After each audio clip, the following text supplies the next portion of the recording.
โอเคสบายดีเนาะสบายดีลูกค้ามุดทุกคนเนาะ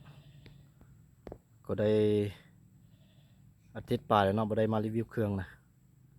มื้อนี้ก็พอว่างจะมารีวิวรุ่นตักติโก้เนาะตักติโก้ของไซงอน100%เด้อตัวนี้นะเราก็จะเป็นเราทีเค12เกียวเด้อ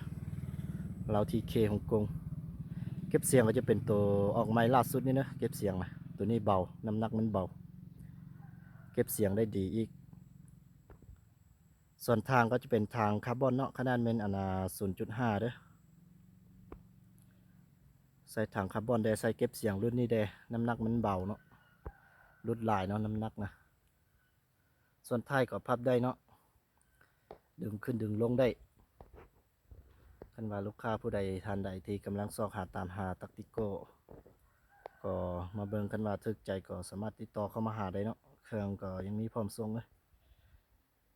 เครื่องยังมีพร้อมส่งเครื่องซุมือเนาะมีโลโก้งามเนาะลมก็สูบเต็มแล้วเนาะคิดเหลืองนะ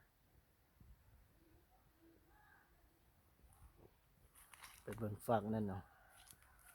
คันมากล้องนี่คันมาทันใดซื้อไปก็คันว่าอยากใส่กล้อง Discovery ก็มีใส่กล้อง BSA ก็มีเนาะ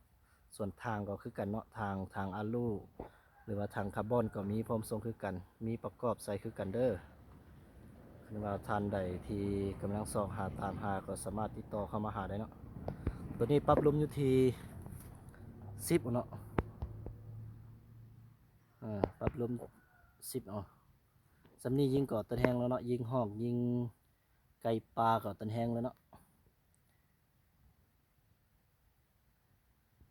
ของไซงอน100%เด้อคันว่าทันใดที่กำลังซอกหาก็สามารถติดต่อเข้ามาหาได้เครื่องถึงมีความสูงเก็บเสียงรุ่นนี้คือว่าแหละเบาเนาะเบาอีกใส่ก็งามอีกเนาะเรา50 เซนเด้อเรานะ